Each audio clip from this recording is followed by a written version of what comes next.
যে আলিফ একটি শব্দ, হরফ, লাম একটি শব্দ, অনুরূপভাবে মিম একটি শব্দ। অর্থাৎ কেউ যদি আলিফ লাম মিম এই তিনটি হরফ পড়ে তাহলে তার নেকি হবে কয়টি? 10টি নেকি হবে। তাহলে এই কথাই রাসূল সাল্লাল্লাহু আলাইহি ওয়াসাল্লাম বুঝিয়েছেন যে কোরআনের একটা অক্ষর, কোরআনের একটা হরফ, শব্দ নয়, একটা হরফ, আলিফ লাম মিম, এখানে 3টি হরফ, যালিকাল কিতাব, এভাবে প্রত্যেকটা হরফে একটি করে নেকি, আর এক একটা নেকি বৃদ্ধি হতে হতে 1 থেকে নিয়ে 10 পর্যন্ত বৃদ্ধি হবে। তাহলে এই হাদিস থেকে প্রমাণিত হয় যে কোরআনে কতগুলো শব্দ আছে, আমরা কি এগুলো ক্যালকুলেশন করতে পারবো? পারবো না। একটা শব্দ বললে 10টা নেকি হবে। এবার আসুন, তবে মসজিদে বসে কোরআন তেলাওয়াত করা, এটা ফজিলত আরো বেশি। মসজিদে যদি কেউ কোরআন তেলাওয়াত করে তাহলে এর সওয়াবটা আরো একটু বেশি। উকবা বিন আমির রাদিয়াল্লাহু থেকে বর্ণিত, তিনি বলেন রাসূল সাল্লাল্লাহু আলাইহি সাল্লাম তার হুজরা থেকে বের হলেন, আর উকবা বিন আমির তিনি বলছেন যে আমরা ছিলাম আহলে সুফফাদের অন্তর্ভুক্ত, যারা মসজিদে নববীতে খেয়ে না খেয়ে পড়ে থাকতো, মুহাম্মদ সাল্লাল্লাহু আলাইহি সাল্লামের কাছ থেকে হাদিস সংগ্রহ করার জন্য, দিন সংরক্ষণ করার জন্য সর্বদাই যারা লেগে থাকতো, এদের অন্তর্ভুক্ত ছিলেন। রাসূল সাল্লাল্লাহু আলাইহি সাল্লাম এসে তিনি ভাষণ শুরু করলেন যে তোমাদের মধ্য থেকে কেউ কি এমনটি পছন্দ করবে যে, কারণ মদিনার পাশেই দুটি বাজার ছিল, একটি ছিল আকিক আর একটি ছিল বুতহান। এই দুটি বাজারে ওই সময়ে আপনার উট বিক্রি হতো অনেক। তা আল্লাহ রাসূল সাল্লাল্লাহু আলাইহি ওয়াসাল্লাম বললেন যে তোমাদের মাঝে কেউ কি ভালোবাসে, কেউ কি পছন্দ করে যে সকালবেলা সে ওই আকিক বাজারে যাবে অথবা বুতহান বাজারে যাবে, গিয়ে উট ক্রয় করবে। উটের ধরন কেমন হবে? হৃষ্টপুষ্ট হবে এবং গর্ভবতী হবে। এটা কি তোমাদের মাঝে কেউ পছন্দ করে? সাহাবীরা সকলেই বললেন হ্যাঁ, আমরা অবশ্যই এটা কি করি? পছন্দ করি। আল্লাহ রাসূল সাল্লাল্লাহু আলাইহি সাল্লাম বললেন যে তাহলে তোমাদের মধ্য থেকে কেন এমন লোক মসজিদে যায় না এবং গিয়ে সে দুটি আয়াত পাঠ করে না?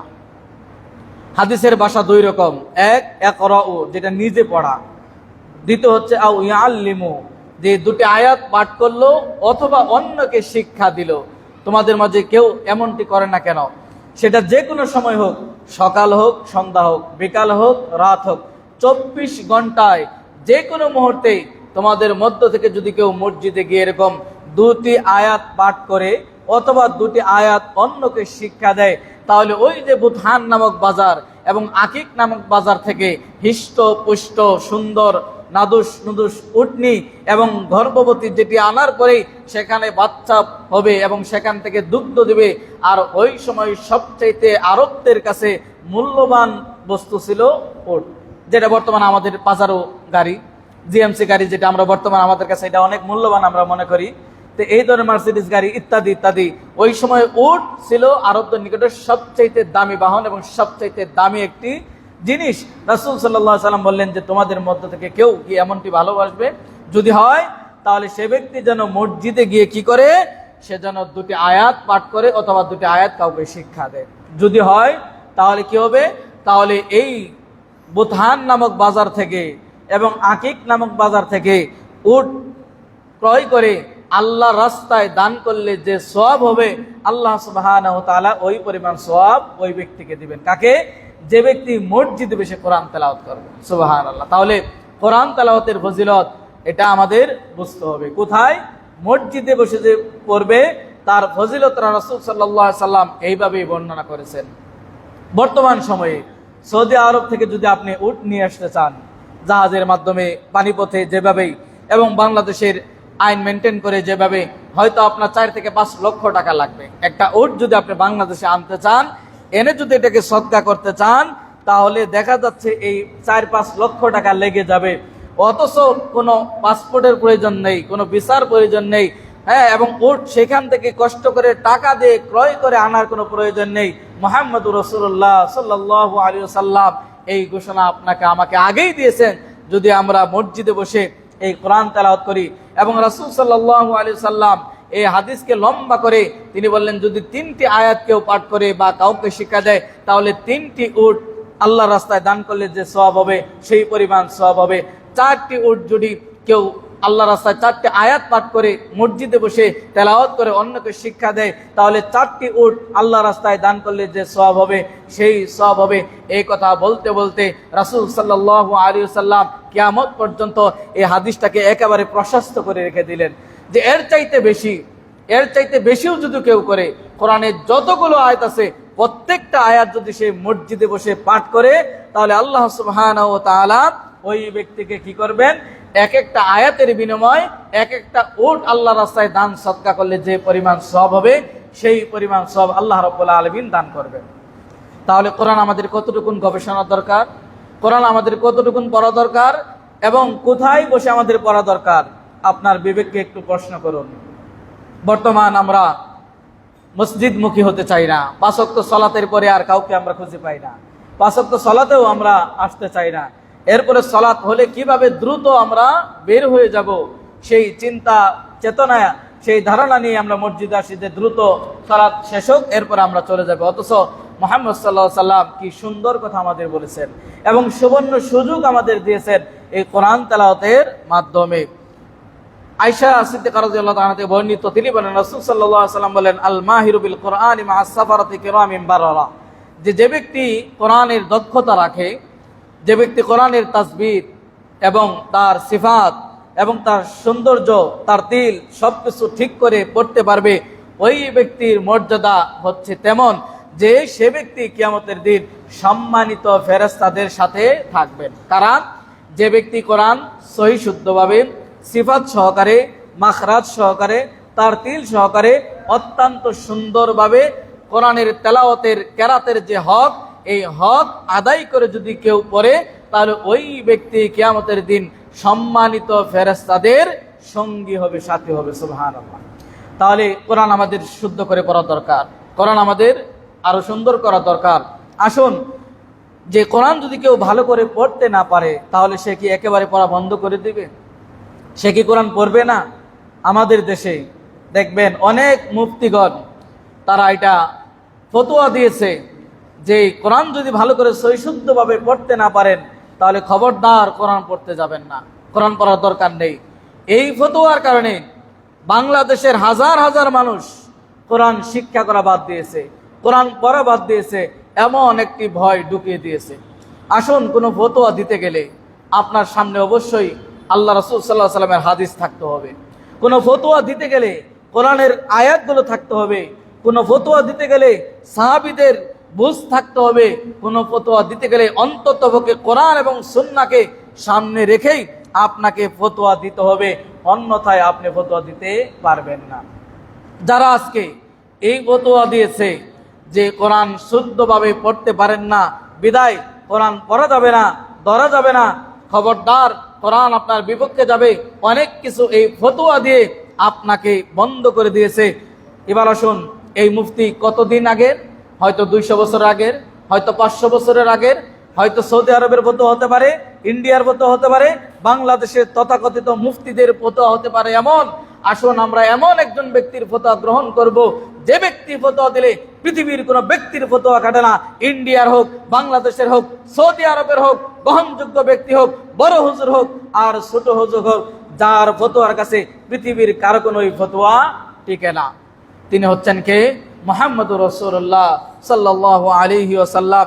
যারা কোরআন পড়তে যাদের কষ্ট হয়, যারা হা উচ্চারণ করতে গিয়ে শিন উচ্চারণ হয়ে যায়, সিন উচ্চারণ করতে গিয়ে শিন উচ্চারণ হয়ে যায়, যারা জিম উচ্চারণ করতে গিয়ে যা হয়ে যায়, মানে এক একটা হরফের জায়গায় অন্য হরফ হয়ে যায়, কফ উচ্চারণ করতে গিয়ে কাফ হয়ে যায়, এই ধরনের কষ্ট মানে পড়তে গিয়ে আপনার কষ্ট হয়। আপনার বয়স এখন 40, আপনার বয়স এখন 50, আপনার বয়স এখন 60, আপনি মা হতে পারেন, বৃদ্ধা হতে পারেন, আপনি বৃদ্ধ হতে পারেন, আপনার কষ্ট হয়, এরপরেও আপনি ছাড়েন না যেন আমি কোরআন শিখবই, আমার কষ্ট হোক। হাদিসের ভাষা যদি আপনি খেয়াল করেন, রাসূল সাল্লাল্লাহু আলাইহি ওয়াসাল্লাম যে ভাষা ব্যবহার করেছেন, যে কোরআন যারা পড়তে গিয়ে এরকম কষ্ট হবে, উচ্চারণ করতে গিয়ে তার শারীরিক কষ্ট হবে, হয়তো মুখে ব্যথা হতে পারে, হ্যাঁ, তার পেটে ব্যথা হতে পারে, তার গলাতে ব্যথা হতে পারে, কণ্ঠনালীতে ব্যথা হতে পারে, জিহ্বায় ব্যথা হতে পারে, এক কথায় শরীরে যে কোনো জায়গায় সে ব্যথা অনুভব করতে পারে, কষ্ট হতে পারে উচ্চারণ সঠিক করার জন্য, কিন্তু উচ্চারণটা তারপরেও সে সঠিক করতে পারতেছে না, কিন্তু তার প্রবল ইচ্ছা সে সঠিক করে কোরআন পড়বে। যদি এমনটি হয় তাহলে ওই ব্যক্তি যদি চেষ্টা করতেই থাকে যে আমি সঠিক করবই, কিন্তু এরপরেও কষ্ট হচ্ছে, তার শারীরিক কষ্ট হচ্ছে, মাথা ব্যথা করতেছে, এরপরেও নাসুর বান্দা সে কোরআন পড়বেই, ছাড়বে না। যে কেন? যেন কোরআন আল্লাহর কাছে আমার জন্য সুপারিশ করে, যেন আমি কোরআন পড়তে পারি, যেন আমি কোরআন পড়ি, কোরআন আমাদের বিধানের জন্য দিয়েছেন। এইরকম যদি পড়তে থাকে, রাসূল সাল্লাল্লাহু আলাইহি ওয়াসাল্লাম ওই ব্যক্তির জন্য ডবল নেকির ঘোষণা দিলেন। তাহলে এই 1400 বছর পরে এসে এই বর্তমান তথাকথিত মুফতিদের ফতোয়া এখানে ঠিক না। মুহাম্মদ সাল্লাল্লাহু আলাইহি ওয়াসাল্লাম প্রায় 1500 বছর আগে ফতোয়া দিয়েছেন, কোরআন পড়তে গিয়ে যদি কারো কষ্ট হয়, ভুল উচ্চারণ হয়, জিম ঠিক মতো না হয়, হার উচ্চারণ ঠিক না হয়, জার উচ্চারণ ঠিক মতো না হয়, শিনের উচ্চারণ ঠিক মতো না হয়, জর উচ্চারণ না হয়, জদের উচ্চারণ ঠিক মতো না হয়, কিন্তু কষ্ট হচ্ছে, সে চেষ্টা করতেছে, তাহলে তার জন্য ডবল নেকি, সুবহানাল্লাহ। তাহলে ওই সমস্ত ফতোয়া পিছনে ফেলে দিতে হবে। ফতোয়া মুহাম্মদুর রাসূলুল্লাহ সাল্লাল্লাহু আলাইহি ওয়াসাল্লাম দিয়েছেন, সেটাই গ্রহণ করতে হবে। অতএব ওই সমস্ত ফতোয়ার কিতাব আবার নতুন করে লিপিবদ্ধ করা দরকার, আবার নতুন করে লেখা দরকার। মুহাম্মদ সাল্লাল্লাহু আলাইহি ওয়াসাল্লাম যা ফতোয়া দিয়েছেন তা কিয়ামত পর্যন্ত চলবে, ওই ফতোয়াকে কেউ উল্টে দিতে পারে না। তাহলে কোরআন আমাদের পড়তে হবে, চেষ্টা করতে হবে, আপনাকে অবশ্যই সহি শুদ্ধ করে পড়ার চেষ্টা করতে হবে।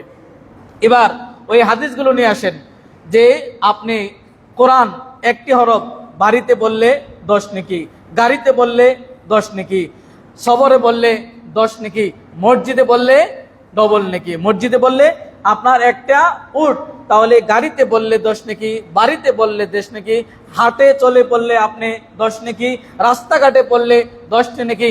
কিন্তু যখন এই কোরআনের আয়াতরা আমরা মসজিদে এসে পড়ব, তখন নেকি হবে কি? একটি আয়াত, একটি উট সদকা করার মতো সওয়াব, আর 10টি হবে। আর ওই ব্যক্তি, যে ব্যক্তি মসজিদে এসে কষ্ট করে, তার কষ্ট হচ্ছে কোরআন পড়া, এরপরেও সে মসজিদ ছাড়ে না, কেন? মসজিদে বললে সওয়াব বেশি হবে, তাহলে ওই ব্যক্তির সওয়াবটা ডবল হবে। কারণ ওখানে বলা হয়েছে কষ্ট করার কারণে তার কি হচ্ছে? ডবল। তার মানে যদি কারো কোরআন পড়তে কষ্ট হয়, অক্ষর উচ্চারণে কষ্ট হয়, এরপরেও সে কোরআন ছাড়ে না, এরপরেও সে কোরআনকে শুদ্ধ করতে চায় এবং মসজিদে এসে পড়ে, তাহলে ওই ব্যক্তির সওয়াব হবে 20 গুণ। সুবহানাল্লাহ। ওই হাদিসগুলো আমাদের এইভাবে বোঝা দরকার। কারণ আপনি শুদ্ধভাবে পড়লে একটা উটের এবং 10টা নেকি, তাহলে যারা অশুদ্ধ, মানে কষ্ট হচ্ছে পড়ার জন্য, শুদ্ধ করার অনেক চেষ্টা করতেছে কিন্তু তারপরেও পারতেছে না, কষ্ট হচ্ছে, তাহলে ওই ব্যক্তি যদি মসজিদে এসে পড়ে, তাহলে ওই ব্যক্তি ডবল সওয়াব হবে ইনশাআল্লাহ। তাহলে আমাদের কোরআন মসজিদে পড়া দরকার, এবং কোরআন তেলাওয়াত আমরা বন্ধ করব না ওই ফতোয়ার উপর ভিত্তি করে, বরং মুহাম্মদ সাল্লাল্লাহু আলাইহি ওয়াসাল্লাম যে ফতোয়া দিয়েছেন সেই ফতোয়ার উপর ডিপেন্ড করে, সেই ফতোয়ার উপর নির্ভর করে আমরা আমাদের কোরআনকে শুদ্ধ করব। পাশাপাশি কষ্ট হলেও আমরা এই কষ্ট, এই শ্রম মসজিদে বসেই দেওয়ার চেষ্টা করব। কেন?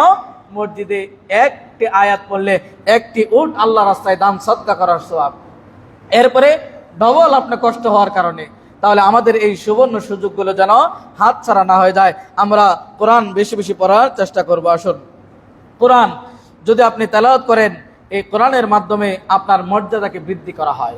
কোরআন তেলাওয়াতের মাধ্যমে আপনার আমার মর্যাদাকে বৃদ্ধি করা হবে। ওমর বিন খাত্তাব রাদিয়াল্লাহু থেকে বর্ণিত, তিনি বলেন যে আল্লাহ রাসূল সাল্লাল্লাহু আলাইহি সাল্লাম বলেছেন যে নিশ্চয় আল্লাহ সুবহানাহু ওয়া তাআলা কোরআনের মাধ্যমে একটি গোষ্ঠীকে আরেকটি গোষ্ঠীর উপর মর্যাদা বৃদ্ধি করেন। কোরআনের মাধ্যমে একটি জনগোষ্ঠীকে আল্লাহ রাব্বুল আলামিন অপর আরেকটি জনগোষ্ঠীর উপর কর্তৃত্ব দান করেন, মর্যাদা দান করেন। যারা কোরআন পড়ে না তাদের উপর যারা কোরআন পড়ে, তাহলে যারা কোরআন পাঠ করে তাদের কর্তৃত্ব, তাদের মর্যাদা বেশি যারা কোরআন পাঠ করে না। এই হাদিস যদি আপনি ব্যক্তিগতভাবে নেন, আপনি কোরআন সুন্দর করে পড়তে পারেন, তাহলে আপনি ব্যক্তি মর্যাদাবান ওই ব্যক্তির চাইতে যে ব্যক্তি কোরআন ভালো করে পড়তে পারে না। কোন জনগোষ্ঠী যদি সুন্দরভাবে 100টি গ্রাম থাকে, সেখানে একটা গ্রাম যদি কোরআন চর্চা করে, কোরআন নিয়ে গবেষণা করে, কোরআন তেলাওয়াত করে, তাহলে 99 গ্রামের চাইতে উত্তম গ্রাম ওই গ্রাম যেখানে কোরআনের চর্চা হয়। 100 মানুষের ভিতরে আপনি যদি কোরআন চর্চা করেন, কোরআন তেলাওয়াত করেন, শুদ্ধভাবে পড়ার চেষ্টা করেন, কোরআন নিয়ে গবেষণা করেন, তাহলে ওই 99 লোকের চাইতে আপনি উত্তম, ওই 99 লোকের চাইতে আপনি মর্যাদাবান। এবং কোরআনে আয়াত রয়েছে যে ইরফাইল্লাহুল্লাযিনা আমানু মিনকুম ওয়াল্লাযিনা উতুল ইলমা দারাজাত, যে আল্লাহ রাব্বুল আলামিন তাদের মর্যাদাকে বৃদ্ধি করে দেন যাদেরকে আল্লাহ রাব্বুল আলামিন জ্ঞান দেন। কারণ কোরআনের ওহির উৎস, আপনার আমার জীবন বিধানের উৎস কোরআন সুন্নাহর, এবং আপনার জীবন পরিচালনার উৎস যেখান থেকে শরীয়তের আমরা জ্ঞান আহরণ করব, যেখান থেকে শরীয়তের বিধিবিধান আমরা গ্রহণ করব, সেটি হচ্ছে মহাগ্রন্থ আল কোরআন। তাহলে আমরা এই হাদিস থেকে বুঝতে পাই যে যদি আমরা মর্যাদা বৃদ্ধি করতে চাই, যদি গোটা বাংলাদেশকে সুন্দরভাবে সাজাতে চাই, যদি গোটা বাংলাদেশকে পৃথিবীর মানচিত্রে আবারও শ্রেষ্ঠত্ব আমরা প্রমাণ করতে চাই, তাহলে আমাদের ফিরে যেতে হবে কোরআনের দিকে। তাহলে আমাদের রাষ্ট্রীয়ভাবে কোরআন শিক্ষা দিতে হবে। আপনি যদি মনে করেন রাষ্ট্রীয়ভাবে শিখবেন না, ব্যক্তিগতভাবে শিখবেন না, পারিবারিকভাবে শিখবেন না, সামাজিকভাবে শিখবেন না, তাহলে আপনি কখনোই উন্নতি হতে পারবেন না, কখনোই আপনি মর্যাদাশীল হতে পারবেন না। যদি ব্যক্তি জীবনকে সাজাতে চান, পারিবারিক জীবনকে যদি সাজাতে চান, সামাজিক জীবনকে যদি সুন্দর করতে চান, রাষ্ট্রকে যদি সুশৃঙ্খল করতে চান, রাষ্ট্রকে গোটা পৃথিবীর কাছে যদি তুলে ধরতে চান, তাহলে কোরআনের বিকল্প আর কোনো কিছুই নেই। কোরআন দিয়ে আপনাকে আমাকে রাষ্ট্র পরিচালনা করতে হবে, কোরআনের বিধান দিয়ে ব্যক্তি জীবনকে পরিচালনা করতে হবে, কোরআনের বিধান দিয়ে আপনার পারিবারিক জীবন, ধর্মীয় জীবন, সকল আচার অনুষ্ঠান সব কিছুই আমাদেরকে সাজাতে হবে কোরআনের আঙ্গিকে। আল্লাহ রাব্বুল আলামিন আমাদের সেই তৌফিক দান করুন, বলুন আমিন। সম্মানিত মুসলিমবৃন্দ, কোরআন মর্যাদা বৃদ্ধি করে তার আরো একটি হাদিস আপনাদের সামনে উপস্থাপন করি যে কোরআন কিভাবে মর্যাদা বৃদ্ধি করে। একই কবরে 10 জন 20 জন আপনি কবর দিতে পারবেন একসাথে, বিধান রয়েছে। জায়গা সংকীর্ণতার কারণে একই কবরে যদি আপনি মনে করেন 5 জন 10 জনকে আপনি কবর দিবেন, 20 জনকে দিবেন একসাথে, তাতে বাধা নেই। এখন প্রশ্ন হচ্ছে কাকে আগে রাখবেন? প্রধানমন্ত্রীকে, স্বরাষ্ট্রমন্ত্রীকে, প্রাইম মিনিস্টারকে, ইঞ্জিনিয়ার, ডাক্তার, এদেরকে কাকে রাখবেন আগে? আল্লাহ রাসূল সাল্লাল্লাহু আলাইহি সাল্লাম এই সমাধান সেই 1500 বছর পূর্বেই দিয়েছেন। কোরআন যা আপনার মর্যাদা বৃদ্ধি করে, আল্লাহ রাসূল সাল্লাল্লাহু আলাইহি সাল্লাম বললেন যদি এমনটি হয় তাহলে কাকে আগে রাখবে কবরে? যে হাফেজ, যে কোরআন জানে, যে কোরআন তেলাওয়াত করতে জানে, যার কোরআনের জ্ঞান রয়েছে, যার কোরআনের কি রয়েছে, দক্ষতা রয়েছে, ওই ব্যক্তিকে সবার আগে রাখতে হবে। তাহলে এই হাদিস থেকেও প্রমাণিত হয় যে কোরআন আপনাকে মর্যাদা বৃদ্ধি করে, কোরআন আপনার মর্যাদা বৃদ্ধি করবে। তাহলে কোরআন তেলাওয়াতের মাধ্যমে মর্যাদা বৃদ্ধি হয়। এবং একটি সূরা উল্লেখ করেছি, আসুন আরো একটি সূরার আমরা হাদিস শুনি এবং এই হাদিস প্রমাণ করে যে কোরআন আপনাকে কি করবে? জান্নাতে প্রবেশ করাবে। হাদিসটি আনাস বিন মালিক থেকে বর্ণিত। আল্লাহ রাসূল সাল্লাল্লাহু আলাইহি ওয়াসাল্লামের নিকটে একজন লোক আসলেন, এসে সে বলল যে আল্লাহ রাসূল, আমি এই সূরাকে অনেক অনেক ভালোবাসি। কোন সূরা? সূরা ইখলাস, কুল হুয়াল্লাহু আহাদ। আপনি মান্তিক বালাগাতের শাস্ত্রের মানে অলংকার ভাষা শাস্ত্র যেটাকে বলা হয়, এই দিক থেকে যদি আপনি শব্দ চয়ন খেয়াল করেন তাহলে বোঝা যাচ্ছে যে পৃথিবীতে সবচাইতে আমি যে সূরাটিকে ভালোবাসি এবং পৃথিবীর সমস্ত মানুষের চাইতে আমি সবচাইতে বেশি সূরাটাকে ভালোবাসি, এই সূরার নাম হচ্ছে ইখলাস। আল্লাহ রাসূল সাল্লাল্লাহু আলাইহি ওয়াসাল্লাম বলেন যদি বিষয়টি এমন হয় যে তুমি সূরা ইখলাসকে এতটাই ভালোবাসো, তাহলে এই সূরা ইখলাসই তোমাকে জান্নাতে প্রবেশ করাবে। সুবহানাল্লাহ। আসুন আরো একটু বিস্তারিত আমরা জানার চেষ্টা করি এই সূরা ইখলাসের মহব্বত আমরা কিভাবে করব, কিভাবে সূরা ইখলাস আপনাকে জান্নাতে প্রবেশ করাবে। আয়েশা থেকে বর্ণিত, আল্লাহ রাসূল সাল্লাল্লাহু আলাইহি ওয়াসাল্লাম আয়েশা বলেন যে বাআসা রাজুলান, আল্লাহ রাসূল সাল্লাল্লাহু আলাইহি ওয়াসাল্লাম মসজিদ নববীতে বসে আছেন এবং কিছু সংখ্যক লোককে তিনি যুদ্ধের ময়দানে প্রেরণ করলেন একজনকে নেতা করে। আর নেতৃত্বের নিয়ম হচ্ছে যিনি নেতা হবেন, যিনি দলের প্রধান হবেন, সকলের জন্য তার আনুগত্য করা ওয়াজিব। প্রত্যেকটা মানুষের তখন আনুগত্য করতে হবে। এভাবে যখন তাকে কোনো এক যুদ্ধে পাঠানো হলো, তিনি যেহেতু নেতা মানুষ, তার আনুগত্যের মধ্য থেকেই আপনাকে তার সমস্ত আদেশ আপনাকে পালন করতে হবে। সেজন্য সেখানে তিনি কি করতেন? এই যিনি নেতা তিনি সূরা ফাতিহা পাঠ করতেন, এরপরে কেরাত পাঠ করতেন, কেরাত পাঠ করার সাথে তা আবার সূরা ইখলাস পাঠ করতেন। প্রতিনিয়ত যোহর, আসর, মাগরিব, এশায় বারংবার তিনি সূরা ফাতিহা পাঠ করেন, এরপরে অন্য সূরা পাঠ করেন, অন্য জায়গা থেকে তেলাওয়াত করেন, তেলাওয়াত করার পরে আবার শেষে কি করেন? সূরা ইখলাস পাঠ করেন। তো বাকি সবার মনে প্রশ্ন যে উনি এরকম করেন কেন? উনি তো অন্য জায়গা থেকে কোরআন থেকে পড়তে পারেন, তাহলে প্রতিটি তেলাওয়াতের পরে সূরা ফাতিহার পরে অন্য তেলাওয়াত করে এরপরে আবার কেন সূরা ইখলাস তিনি পাঠ করেন? কিন্তু কিছু বলতে পারছেন না। কেন? উনি নেতা, ওনার আনুগত্য করতে হবে। আজকে বড় আফসোস হয়, আমাদের বড়ই আফসোস হয়, আমরা যাদেরকে নেতা বানাই, যাদেরকে নেতৃত্ব স্থানে রাখি এবং যাদেরকে আমরা নেতৃত্ব দেই, কিন্তু আমরা আনুগত্যটা করতে চাই না। আর এই বিষয়গুলো বেশি পরিলক্ষিত হয় আমাদের আলেমদের মাঝে। এক জায়গায় আপনি কোনো প্রধানের দায়িত্বে আছেন, সেখানে 4 জন, উনি জানেন যে উনি প্রধানের দায়িত্ব আছেন।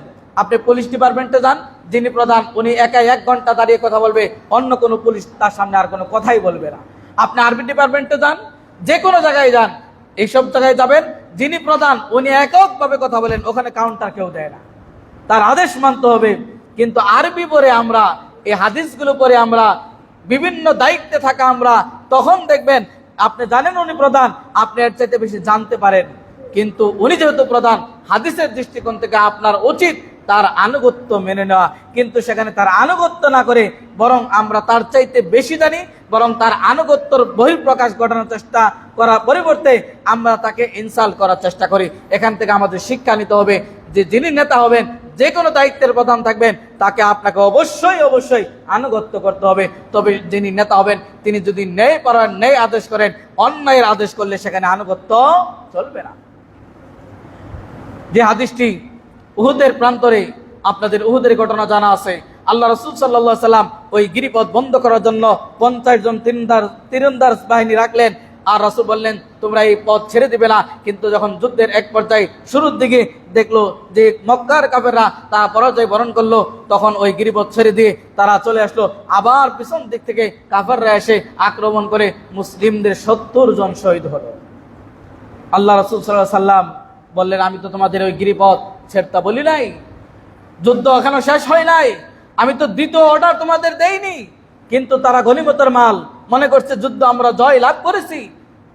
পরবর্তী কি হলো? রক্তাক্ত হলো, রাসূলের দাঁত সেখানে ভেঙে গেল, রক্তাক্ত হলো, 70 জন শহীদ বরণ করলো। সেখানে আনুগত্য, রাসূল সাল্লাল্লাহু আলাইহি সাল্লাম আনুগত্যকে বিপর্যয় করেছিল। তারা আনুগত্য মেনে নেয় নাই। রাসূল সাল্লাল্লাহু আলাইহি সাল্লাম, তারা সাহাবী কয়েকজন, তারা ভুল বুঝছিল। রাসূলের আনুগত্য যদি মেনে নিত, ওই জায়গায় যে স্টেট দাঁড়িয়ে থাকতো, তাহলে পিছন দিক থেকে আক্রমণ করার কোনো সুযোগ ছিল না। এই হাদিস থেকে প্রমাণিত হয় যে নেতার আনুগত্য আপনাকে করতে হবে। অবশ্যই আপনাকে, আমাকে, যিনি প্রধান থাকবেন তার আনুগত্য আপনাকে মেনে নিতে হবে। এবার যখন যুদ্ধ থেকে ফিরল, রাসূল সাল্লাল্লাহু আলাইহি সাল্লামের নিকটে এসে ওই লোকেরা বলল যে আল্লাহ রাসূল, আপনি যাকে নেতা বানিয়েছেন তিনি তো প্রতিদিন সালাতে এই সূরা ইখলাস পাঠ করেছেন। আল্লাহ রাসূল বললেন যে ওকে কে জিজ্ঞাসা করো, কেন সে প্রতি কেরাতে সূরা ফাতিহার পরে অন্য কেরাতে পরে সূরা ইখলাস কেন পাঠ করেছে, চালু, ওকে জিজ্ঞাসা করো। তাকে যখন জিজ্ঞাসা করা হলো তুমি এমনটি কেন করলে, তিনি বললেন যে ইন্নাহা সিফাতুর রহমান, এই সূরা ইখলাস কোরআনের যতগুলো আয়াত, যত সূরা আছে দেখবেন প্রায় সূরা এবং প্রায় আয়াতগুলোতে নবীদের কাহিনী বর্ণিত আছে, মানুষের কিভাবে চলতে হবে সেগুলো। একমাত্র সূরা, কেবলমাত্র একটি সূরা যেখানে আল্লাহ সুবহানাহু ওয়া তাআলার কোনো সৃষ্টি জগতের আলোচনা নেই, যেখানে মানুষের কোনো আলোচনা নেই, যেখানে অন্য কারো কোনো আলোচনা নেই, এককভাবে তার এক সত্তার আলোচনা, একত্ববাদের আলোচনা, এই একটি জায়গায়, সেটার নাম হচ্ছে সূরাতুল ইখলাস। সিফাতুর রহমান, আল্লাহ রাব্বুল আলামিনের সিফাত বর্ণিত হয়েছে, তার গুণ বর্ণনা হয়েছে, আর এই গুণটাকে আমি ভালোবাসি, এই জন্যই আমি প্রত্যেক কেরাতের পরে এই সূরা ইখলাস পাঠ করেছি। আল্লাহ রাসূল সাল্লাল্লাহু আলাইহি ওয়াসাল্লাম বললেন যদি হয় এমন, বিষয়টা যদি এমন হয় যে তুমি সূরা ইখলাসকে এতটাই মহব্বত করো আর সিফাতুর রহমান, কারণ কুল হুয়াল্লাহু আহাদ, হে নবী আপনি বলুন আল্লাহ এক, আল্লাহুস সামাদ, তিনি অমুখাপেক্ষী, লাম ইয়ালিদ ওয়া লাম ইউলাদ, তিনি কারো কাছ থেকে জন্ম দেন নাই, তিনি কারো কাছ থেকে জন্ম গ্রহণ করেন নাই, ওয়া লাম ইয়াকুল্লাহু কুফুয়ান আহাদ, তার সমকক্ষ পৃথিবীতে তার সমকক্ষ কেউ নাই। তাহলে এই সূরাটি একত্ববাদ ঘোষণা করে, এই সূরাটি আল্লাহর অস্তিত্ব ঘোষণা করে, এই সূরাটি তাওহীদের ঘোষণা করে, এই সূরাটি আল্লাহ রাব্বুল আলামিনের সিফাত, বৈশিষ্ট্য, তার গুণ, তিনি কারো কাছ থেকে জন্ম গ্রহণ করে নাই, কাউকে তিনি জন্ম দেন নাই, এই সবগুলো বহন করে আল্লাহ রাসূল সাল্লাল্লাহু আলাইহি সাল্লাম ওই ব্যক্তিকে বললেন যে নিশ্চয়ই আল্লাহ তোমাকে ভালোবাসেন এবং আল্লাহর এই ভালোবাসায়, এই সূরার প্রতি তোমার ভালোবাসায় আল্লাহ সুবহানাহু ওয়া তাআলা আদখালাকাল জান্নাহ, তোমাকে জান্নাতে প্রবেশ করাবেন। সুবহানাল্লাহ। তাহলে সূরা ফাতিহার প্রতি ভালোবাসা কেমন থাকতে হবে আমরা এই হাদিস থেকে বুঝতে পারলাম। আরো একটু আপনাদেরকে বোঝানোর চেষ্টা করি যে সূরা ফাতিহার প্রতি ভালোবাসাটা এমন করবেন যে আপনি যখন এককভাবে সালাত আদায় করবেন আপনি দীর্ঘায়িত করুন, অন্য জায়গা থেকে কেরাত পাঠ করুন, শেষে সূরা ইখলাস আপনি যোগ করুন। গাড়িতে আছেন, সফরে আছেন, কোথাও যাচ্ছেন, আপনি সূরা বাকারা হয়তো পাঠ করবেন, অন্য কোনো সূরা পাঠ করবেন। তার আগে এই হাদিসের দিকে দৃষ্টি করে, এই সূরার প্রতি মহব্বত করে জান্নাতে প্রবেশ করাবে এই সূরা, এই হাদিসের প্রতি বিশ্বাস রেখে, মহব্বত রেখে, ঈমানের সাথে আপনি এটাকে পাঠ করুন সবার আগে, এবং এই মহব্বত আপনি সৃষ্টি করুন। সিফাতুর রহমান রয়েছে, এইভাবে একত্ববাদ রয়েছে, ওই দৃষ্টিকোণ থেকে সবার আগে আপনি গাড়িতে থাকেন আর সফরে থাকেন, যেখানেই থাকেন আপনি এই সূরা ফাতিহা, এই সূরা ইখলাস আপনি অবশ্যই পাঠ করুন। অন্ততপক্ষে 3 বার আপনি প্রতিদিন কমপক্ষে 3 বার পড়ার চেষ্টা করবেন, অন্ততপক্ষে 3 বার। আর যদি যত পারেন তত বেশি পড়ার চেষ্টা করবেন সূরা ইখলাস। অতএব আমরা এই বুঝতে পারলাম যে সূরা ইখলাসের ফজিলত এবং কোরআন তেলাওয়াত ফজিলত, এবং কোরআন তেলাওয়াত করলে এর মর্যাদা কতটুকুন। আর আমরা দৈনন্দিন কি তেলাওয়াত করি, মানুষের মগজ মিশ্রিত হুমায়ুন আহমদের, তসলিমা নাসরিনের ইত্যাদি ইত্যাদি, আমরা ঘন্টার পর ঘন্টা মোবাইলে এদের লেকচার শুনি, ঘন্টার পর ঘন্টা পিডিএফে এদের বইগুলো আমরা পড়ি। আর কল্পিত মগজ মিশ্রিত কাল্পনিক, যেটা আদৌ সম্ভব নয়, এবং বেশিরভাগই উপন্যাসগুলোতে মানুষের যৌনতাকে, মানুষের খারাপ দিকটাকে এবং মানুষের চরিত্রটাকে সুন্দর করার চাইতে অসুন্দর করে তোলে আরো বেশি। আর সেগুলোই আমরা পড়ি আর চোখের পানি জর্জর করে আমরা ফেলে দেই। দেখেন না, যে বাংলা স্টার জলসার প্রোগ্রামগুলো যদি মিস হয়ে যায়, কাজা আদায় করে অনেক মা বোনেরা। লাইভ যেটি কাস্ট হচ্ছে এটা যদি দেখতে না পারে, 8টার অনুষ্ঠান পরের দিন কাজা আদায় করে, আগের দিন শুরু গেছে দেখে পরের দিন কাজা আদায় করে, অথচ সালাত কাজা আদায় করতে পারে না। এটা হচ্ছে পরিবারগুলোর অবস্থা। আপনি বলছেন আপনার পরিবারে দেখুন এই অবস্থা হয়ে আছে, আপনি বসে আছেন মসজিদে, আপনার অবস্থা কি এটাই মাপুন না, তাহলেই তো বুঝতে পারবেন আপনার পরিবারের অবস্থাটা কি।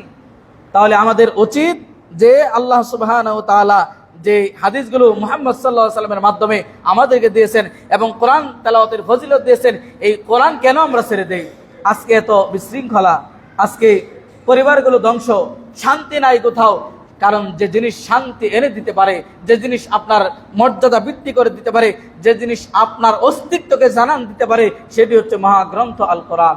আর সেটাকেই আমরা ছেড়ে দিয়েছি। এবার আসুন কোরআন তেলাওয়াতের ফজিলত জানলাম। এই কোরআন কিয়ামতের ময়দানে আপনার সাথে কি ব্যবহারটা করবে? কোরআন কিয়ামতের দিন আপনার সাথে কি ব্যবহার করবে? কিয়ামতের দিন আপনি জান্নাতি হবেন না জাহান্নামী হবেন এই টেনশনের দরকার নেই। কোরআন ফয়সালা করে দিবে আপনি জান্নাতে যাবেন না জাহান্নামে যাবেন। আপনি দাঁড়িয়ে থাকবেন, আপনার বলার দরকার নেই যে আল্লাহ আমি জান্নাতি না জাহান্নামী, কোরআন ফয়সালা করে দিবে। নওয়াজ বিন সামান রাদিয়াল্লাহু থেকে বর্ণিত, তিনি বলেন ইতা ইয়াউমাল কিয়ামা, যে কিয়ামতের দিন নিয়ে আসা হবে বিল কোরআন, কোরআনকে নিয়ে আসা হবে, আল্লাযীনা ইয়ামালুনা বিহি ফিদ দুনিয়া, এবং যারা দুনিয়াতে এর প্রতি আমল করেছে তাদেরকে নিয়ে আসা হবে। এবং সেখানে সূরা বাকারা এবং সূরা আল ইমরান আপনার পাশে দাঁড়িয়ে থাকবে। কিয়ামতের দিন তাওরাত, জাবুর, ইনজিল, বাইবেল ইত্যাদি কোনো গ্রন্থ নয়, কেবলমাত্র শুধুমাত্র কোরআনকে আল্লাহ রাব্বুল আলামিন কিয়ামতের দিন নিয়ে আসবেন। এবং সেই কোরআন কিয়ামতের দিন এসে যারা দুনিয়াতে এই কোরআন দিয়ে তাদের জীবন পরিচালনা করেছে, এর প্রতি আমল করেছে, সেই কোরআন আপনার পাশে দাঁড়িয়ে থাকবে। এবং সূরা আল ইমরান এবং সূরা বাকারা আপনার পাশে দাঁড়িয়ে থাকবে, এবং দাঁড়িয়ে এসে গায়েবে আওয়াজ আসবে, এই ব্যক্তি গুনাহগার, এই ব্যক্তির অপরাধ রয়েছে, তাকে জাহান্নামে দিতে হবে। কোরআন সেই সূরা বাকারা এবং সূরা আল ইমরান বলবে এই ব্যক্তির গুনাহ আছে বটে, এই ব্যক্তি গুনাহ করেছে বটে, এই ব্যক্তি অপরাধ করেছে বটে, তবে আমি কোরআন আল বাকারা এবং আল ইমরান পাঠ করেছে, অতএব এই ব্যক্তিকে জাহান্নামে দেওয়া যাবে না। এখানে অনেক কথা। এরপর আবার বলা হবে, কোরআন বলবে আমি অত কিছু শুনি না, সূরা বাকারা বলবে অত কিছু আমি শুনতে চাই না, সূরা আল ইমরান বলবে অত কিছু আমি শুনতে চাই না, সে আমাকে পাঠ করেছে, অতএব আজকের দিনে তাকে জান্নাতে যেতেই হবে, তাকে জাহান্নামে দেওয়া যাবে না। আল্লাহ রাব্বুল আলামিনের সাথে সূরা বাকারা এবং সূরা আল ইমরান সুপারিশ করবে। আপনি সূরা বাকারা, আল ইমরান জীবনে কোনোদিন পাঠ করেছেন না? কোনোদিন পাঠ করার অনুভব করেছেন? যদি না করে থাকেন আজকে থেকে, যদি না জেনে থাকেন এখন জেনেছেন, খুতবার মাধ্যমে এখন শুনেছেন, আপনি আজকে থেকে এই আমলটি করার চেষ্টা করবেন। কারণ কোরআন বলে দিবে যে আল্লাহকে জান্নাতে নেও। অনুরূপভাবে কোরআন সেদিন বলো ইকরাউল কোরআন, তোমরা বেশি বেশি কোরআন পাঠ করো, ফাইন্নাহু ইয়াতি ইয়াউমাল কিয়ামা শাফিআন লিআসহাবি, কেননা কিয়ামতের দিন কোরআনকে নিয়ে আসা হবে এবং এর পাঠক, এর দ্বারক, এর বাহক যারা হবে কোরআন তাদের জন্য সুপারিশ করবে। তাহলে কোরআন আমাদের বেশি বেশি পড়া দরকার। কেন? কোরআন সেদিন আপনার আমার জন্য কি হবে? দ্বারক বাহক হবে এবং কোরআন সেদিন আপনার আমার জন্য সুপারিশ করবে। কোরআন যদি আমরা পড়ে থাকি তবেই না সুপারিশ করবে। আসুন আমাদের দৈনন্দিন জীবনে প্রতিটি মানুষের কোরআন ঘরে গিলাফে সাজিয়ে রাখার জন্য নয়, প্রত্যেকটা মানুষের ঘরে প্রায় কোরআন আছে, কিন্তু সেই কোরআনগুলো আদো মাকড়সার জালে জর্জরিত। সেই কোরআন আমরা সেই হয়তো গত রমজানে কেউ ধরেছি, আবার রমজান আসবে তখন হয়তো কেউ ধরবো। কারণ কোরআন শুধু রমজানের জন্য নয়, কোরআন গোটা জীবনের জন্য, কোরআন গোটা বিশ্ববাসীর জন্য। যতদিন থেকে নাজিল হয়েছে কিয়ামত পর্যন্ত কোরআনের বিধান চলতে হবে, চলবে। তাহলে কোরআন আপনাকে কি করবে? সুপারিশ করবে। এবার আসুন, কোরআন আপনাকে স্বস্তির বাণী শোনায়। কোরআন আপনাকে স্বস্তির বাণী শোনায়। আপনি কোরআনে অসংখ্য জায়গায় খুঁজে পাবেন। যদি খুঁজেন, আপনি আজকে এত হতাশায় ভুগছেন যে আমি তো কোনো জায়গায় সফল হতে পারি নাই, সব জায়গায় বিফল। কোরআন বলছে কদ আফলাহাল মুমিনুন, তুমি বিফল, এই কোনো কথা নেই, বিফল বলতে কোনো কথা নেই। কদ আফলাহাল মুমিনুন, মুমিনরা সফল। যদি আপনি মুমিন হন তাহলে আপনি সফল, তাহলে আপনার কিসের ব্যর্থতা? কোরআন বলেছে আপনি সফল। অনুরূপভাবে আপনার কষ্ট হতে পারে, অনেক কষ্ট আসতে পারে, কোরআন এই জায়গাও আপনাকে বলেছে কিসের তোমার কষ্ট? ইন্নামাল উসরি ইসরা, কষ্টের পরেই সুখ আগমন করবে। অনুরূপভাবে আপনার চেহারা কুৎসিত হতে পারে, কালো হতে পারে, সমাজের মানুষ আপনাকে পছন্দ নাও করতে পারে, আপনাকে কেউ ঘৃণা করতে পারে, আপনি কেন সেখানে মন খারাপ করবেন, মন কালো করবেন? আল্লাহ রাব্বুল আলামিন এই কোরআনে খুঁজেন, কোরআন আপনাকে শান্তির বাণী শুনিয়েছে। লাকাদ খালাকানাল ইনসানা ফি আহসানি তাকবীর, আমি মানুষকে সুন্দর উত্তম আকার আকৃতি দিয়ে সৃষ্টি করেছি। কে বলেছে আপনি কালো? কে বলেছে আপনার চেহারা সুন্দর নয়? আল্লাহ বলেছে গোটা মানুষকে আমি সুন্দর করে সৃষ্টি করেছি। তাহলে কোরআন আপনাকে শান্তির বাণী শোনায়। অনুরূপভাবে সম্পদ মেরে বাবা মা চলে গেছে, আত্মীয় স্বজন চলে গেছে, পাড়া প্রতিবেশী একা করে আপনাকে চলে গেছে, কিসের একা? আল্লাহ রাব্বুল আলামিন কোরআনে বলছেন, কোরআন আপনাকে শান্তির বাণী কিভাবে দেখেন শোনায়। কোরআন বলছে ইন্নাল্লাহ মাআল মুত্তাকিন, আমি মুত্তাকিদের সঙ্গে। তাহলে কে বলেছে আপনি নিঃস্ব? কোরআন বলছে আমি মুত্তাকিদের সাথে আছি। আল্লাহ যদি আপনার সাথে হয় তাহলে পৃথিবীর কে আপনার সাথে থাকলো না থাকলো ওইটা দেখার বিষয় নয়। কিন্তু আপনি কি মুত্তাকি হতে পেরেছেন? যদি পারেন তাহলে আপনি একাকিত্ব অনুভব করবেন না। অনুরূপভাবে কোরআন, আপনি মনে করছেন যে আমার রিজিক নাই, সম্পদ নাই, চাকরি নাই, সব কিছু চলে গেছে, কিভাবে চলবো?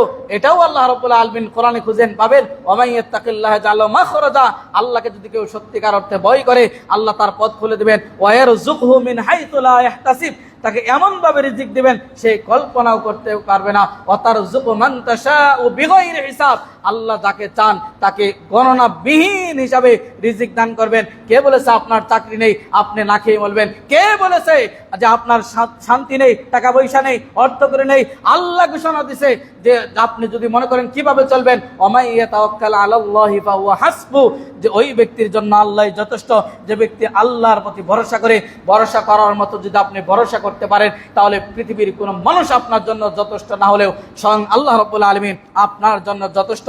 তাহলে কোরআন আপনাকে আমাকে স্বস্তির বাণী, শান্তির বাণী শুনিয়েছে। এভাবে অসংখ্য সমাধান কোরআনে রয়েছে, আপনি খুঁজে দেখলেই পাবেন। শুধু তাই নয়, কোরআন আল্লাহ রাব্বুল আলামিন বলছেন ওয়ানুনাজ্জিলু মিনাল কোরআনি মা হুয়া শিফাউ ওয়া রাহমাতুল লিল মুমিনিন, কোরআনকে অবতীর্ণ করেছি মুমিনদের জন্য রহমত স্বরূপ এবং অন্তরের যত রকম ব্যাধি রয়েছে সমস্ত ব্যাধির আরোগ্য দানকারী। অতএব কোরআন এর ভিতরে রয়েছে আপনার শারীরিক সমাধান, কোরআনের ভিতরে রয়েছে আপনার মানসিক সমাধান। একটা মানুষের যতগুলো সমস্যা রয়েছে সেটা শারীরিক হোক আর মানসিক হোক, সকল সমস্যার সমাধান আরোগ্য দান দিয়ে আল্লাহ রাব্বুল আলামিন কোরআনকে নাজিল করেছেন। অনুরূপভাবে অন্য আয়াতে আল্লাহ রাব্বুল আলামিন বলেন শিফাউল লিমা ফিস সুদূর, অন্তরের যে ব্যাধি রয়েছে এই অন্তরের ব্যাধির আরোগ্য দানকারী হচ্ছে পবিত্র মহাগ্রন্থ আল কোরআন। শুধু তাই নয়, মুহাম্মদুর রাসূলুল্লাহ সাল্লাল্লাহু আলাইহি ওয়াসাল্লামের ভাষায় পৃথিবীতে যদি আপনি শ্রেষ্ঠ মানুষ হতে চান তাহলে উপন্যাস পড়ে শ্রেষ্ঠ হতে পারবেন না। পৃথিবীতে যদি আপনি শ্রেষ্ঠ মানুষ হতে চান তাহলে বাইবেল, তাওরাত, ইনজিল পড়ে আপনি শ্রেষ্ঠত্ব অর্জন করতে পারবেন না। পৃথিবীতে যদি শ্রেষ্ঠ মানুষ হতে চান তাহলে খায়রুকুম মান তাআল্লামাল কুরআন ওয়া আল্লামা, তাহলে নিজে কোরআন শিখুন এবং অপরজনকে কোরআন শিক্ষা দেন, তাহলে পৃথিবীতে আপনি শ্রেষ্ঠ হতে পারবেন। গোটা পৃথিবীতে যদি শ্রেষ্ঠত্ব ধরে রাখতে চান তাহলে আপনাকে কোরআন অবশ্যই শিখতে হবে এবং শিখাতে হবে। অনুরূপভাবে কাল কিয়ামতের ময়দানে এই কোরআন হুজ্জাতুন লাকা ওয়া হুজ্জাতুন আলাইকা, যে কোরআন কাল কিয়ামতের ময়দানে হয়তো আপনার পক্ষে দাঁড়াবে, না হয় আপনার বিপক্ষে দাঁড়াবে। গোটা জীবন যদি কোরআনের পক্ষে থাকেন, ওই দিন কোরআন আপনার এভিডেন্স হবে, আপনার পক্ষে সুপারিশ করবে। গোটা জীবন যদি কোরআনের উল্টা চলার চেষ্টা করেছেন, গোটা জীবন যদি কোরআনের আইনে বাধাগ্রস্ত করেছেন, গোটা জীবন ইসলামী স্কলারদের স্তব্ধ করার চেষ্টা করেছেন, যেখানে কোরআনের আইন সেখানে হাত দেওয়ার চেষ্টা করেছেন, এক কথায় কোরআনের বিরুদ্ধেই চলার চেষ্টা করেছেন, হুজ্জাতুন আলাইকা, ওই কোরআন সেদিন আপনার বিপক্ষে দাঁড়াবে। আপনার কোনো বাপের ক্ষমতা নেই, সেদিন এই কোরআন যখন আপনার বিপক্ষে দাঁড়িয়ে যাবে, আল্লাহ রাব্বুল আলামিনের বিচারের কাঠগড়া থেকে আপনাকে পুত পবিত্র করে জান্নাতে দিতে পারবে। অতএব সময় পরিবর্তনের, আমল পরিবর্তনের, সকল কিছু পরিবর্তনের যা পরিবর্তন হবে এইখানেই পরিবর্তন হতে হবে। কিয়ামতের ময়দানে কোনো দল, কোনো আদর্শ যেটা আপনি লালন পালন করে আসছেন, কিয়ামতের ময়দানে পাল্টানোর কোনো সুযোগ নেই। যা আছে দুনিয়াতেই দম থাকতে, আপনার অস্তিত্ব থাকতে, মৃত্যুর ঘর ঘর এসে গেলেও সেখানেও সম্ভব নয়। কোরআন কিভাবে সাহাবীরা পড়েছে একটি ঘটনা দিয়ে শেষ করছি। উসাইদ বিন হুযাইল রাদিয়াল্লাহু আনহু ঘটনা আপনারা জানেন। তিনি কোরআন তেলাওয়াত করতেছিলেন এবং ফেরেশতারা মিটিমিটি বাতির মতো আসমানে একত্রিত হয়েছে এবং ঘোড়া, তিনি বলছেন রাসূলের কাছে গিয়ে, আল্লাহ রাসূল, তার একটি ঘোড়া ছিল এবং সন্তান ছিল পাশে, ঘোড়া এমন ভাবে ছটফট করছে তার সন্তানকে লাঠি দিয়ে মনে হয় তাকে মেরে ফেলবে, এমন অবস্থা হয়ে গেছে। আল্লাহ রাসূল সাল্লাল্লাহু আলাইহি ওয়াসাল্লাম বললেন, তুমি যদি কোরআন পড়া না বন্ধ করে দিতে তাহলে মদিনার মানুষ দেখতে পেত যে সেই সূর্য ওঠার আগ মুহূর্তেও তুমি যদি কোরআন পড়তে থাকতে তাহলে ওই যে আসমানে মিটিমিটি তারকার মতো দেখতে পাচ্ছিলে সেগুলো ফেরেশতারা একত্রিত হয়েছিল, তারা কোরআন পড়েছে, আর আপনি আমি কোরআন পড়ি। আমাদের ওইভাবে কোরআন পড়া দরকার। তাহলে আসুন আজকের খুতবা থেকে আমরা যে বিষয়টি জানতে পারলাম যে সূরা কাহাফ যদি তেলাওয়াত করেন পুরা সূরা, তাহলে একটি নূর হবে, যে নূর আপনার 7 দিন পর্যন্ত আপনাকে আলো দিবে, যে নূর আপনাকে ভালো কাজের সহযোগিতা করবে। এবং যদি সূরা ইখলাসকে আমরা ভালোবাসতে পারি, সূরা ইখলাস আপনাকে আমাকে জান্নাতে প্রবেশ করাবে। এবং আমরা যদি কোরআন তেলাওয়াত করি বাড়িতে, গাড়িতে, রাস্তাঘাটে, তাহলে 10টি নেকি। মসজিদে যদি আমরা তেলাওয়াত করি তাহলে একটি আয়াত যদি আমরা পড়ি তাহলে আল্লাহ রাসূল সাল্লাল্লাহু আলাইহি সাল্লাম এটাকে এত লম্বা করতে করতে এমন পর্যায়ে নিয়েছেন, কিয়ামত পর্যন্ত যে যত আয়াত পড়বে ততগুলো উট সদকা আল্লাহর রাস্তায় দেওয়ার দান সদকার সমপরিমাণ সওয়াব আল্লাহ রাব্বুল আলামিন দিবেন। তাহলে আমাদের উচিত হবে মসজিদে বেশি বেশি কোরআন পড়া। আসুন সালাতের 15-20 মিনিট আগে এসে আমরা কোরআন পড়ার চেষ্টা করি, সালাতের পরে 10 মিনিট আমরা কোরআন পড়ার চেষ্টা করি। আসুন না, আমাদের জীবনে অনেক সওয়াবের প্রয়োজন। কোরআন আমাদের পক্ষে দাঁড়াবে, কোরআন আবার বিপক্ষে দাঁড়াবে। অনুরূপভাবে কোরআন তেলাওয়াত করলে একটি হরফ পড়লে 10টি নেকি। অনুরূপভাবে যাদের কষ্ট হয় উচ্চারণ করতে গিয়ে, এরাও আমরা পড়তে চাইলে আল্লাহ রাব্বুল আলামিন এদের ডবল নেকি দিবেন। ওই সমস্ত 200 বছর 300 বছর আগের 50 বছর আগের মুফতিদের কথাকে উল্টিয়ে দিয়ে 1500 বছর পূর্বে যে ফতোয়া মুহাম্মদুর রাসূলুল্লাহ সাল্লাল্লাহু আলাইহি ওয়াসাল্লাম দিয়েছেন যে কোরআন পড়তে গেলে কষ্ট হলেও উচ্চারণ সঠিক আপনার চেষ্টা থাকতে হবে, এরপরও কষ্ট হলে, শারীরিক কষ্ট হলে, মানসিক কষ্ট হলে, জিহ্বায় আঘাত হলে, শরীরে যে কোনো ব্যথা অনুভব হলে, তারপরও আপনি কোরআনকে ছাড়েন না, এরপরে ডবল নেকি। এরপরেও আমাদেরকে ওই সমস্ত সস্তা মুফতিদের ফতোয়া গ্রহণ করে আমরা কোরআন তেলাওয়াত ছেড়ে দিতে পারি না। মুহাম্মদ সাল্লাল্লাহু আলাইহি সাল্লামের পৃথিবীতে সবচেয়ে দামি কথা যিনি বলেন তিনি মুহাম্মদুর রাসূলুল্লাহ সাল্লাল্লাহু আলাইহি ওয়াসাল্লাম। ওই দামি কথাগুলো আমরা গ্রহণ করে আমাদের জীবনকে সুন্দর করতে চাই। কোরআন এতটা মর্যাদা হলো মুহাম্মদ সাল্লাল্লাহু আলাইহি সাল্লাম কেন? কোরআন তার প্রতি অবতীর্ণ করা হয়েছে। এতটা মর্যাদা রমজান মাস কেন হলো? ওই রমজান মাসে কোরআনকে অবতীর্ণ করা হয়েছে। লাইলাতুল কদর এতটা মর্যাদাপূর্ণ রাত্রি কেন হলো? ওই রাত্রিতেই আল্লাহ সুবহানাহু ওয়া তাআলা পবিত্র মহাগ্রন্থ আল কোরআনকে নাযিল করেছেন এবং আল্লাহ রাব্বুল আলামিন বললেন এই কোরআনকে যারা ফজরের রাতে তেলাওয়াত করবে, ইন্না কুরআনাল ফাজরি কানা মাশহুদা, এই কোরআন আপনাকে সাক্ষ্য প্রদান করবে। শুধু তাই নয়, এই কোরআনকে আল্লাহ রাব্বুল আলামিন পাহাড়ের কাছে দিতে চেয়েছিল, বিশাল এই আমানত, কিন্তু পাহাড় গ্রহণ করে নাই। লাউ আনজালনা হাযাল কুরআন আলা জাবালিল লারাআইতাহু খাশিআম মুতাসাদ্দিআম মিন খাশিয়াতিল্লাহ ওয়া তিলকাল আমসালু নাদরিবুহা লিন-নাস। এই কোরআনকে যদি আল্লাহ রাব্বুল আলামিন পাহাড়ে দিতেন, পাহাড় কোরআনের ভারের বহনে, আমানতের বহনে তিনি ফেটে চৌচির হয়ে যেত, কিন্তু এই বিশাল সুবর্ণ সুযোগ এবং বিশাল দায়িত্ব, এই আমানত আল্লাহ সুবহানাহু ওয়া তাআলা এই মানব জাতিকে দিয়েছেন। অতএব এই আমানত আপনাকে আমাকে রক্ষা করতে হবে, নিরক্ষর থাকা যাবে না। আপনি পবিত্র মহাগ্রন্থ, আপনার ধর্মের গাইড করে যেটি, আপনার জীবনকে সুন্দর করে যেটি, আপনার জীবনকে ব্রাইট করে যেটি, আপনাকে জান্নাতে নিয়ে যাবে যে গ্রন্থ, যে কোরআন তেলাওয়াত আপনার জীবনকে সুন্দর করে, পরিবারকে সুন্দর করে, সমাজকে সুন্দর করে, রাষ্ট্রকে সুন্দর করে, পররাষ্ট্রনীতিকে সুন্দর করে, ওই সৌন্দর্য ছেড়ে দিয়ে বর্তমান মানুষের ওই স্নো পাউডারের সৌন্দর্যের পিছনে না দৌড়িয়ে কোরআনের পিছনে দৌড়ান, আপনার সকল সৌন্দর্য আল্লাহ রাব্বুল আলামিন দিবেন। আকুলি মা তাসমাউলি ওয়া লাকুম ওয়া লিসাইলিল মুসলিমিন ফাস্তাগফিরু ইন্নাহু হুয়াল গফুরুর রহিম।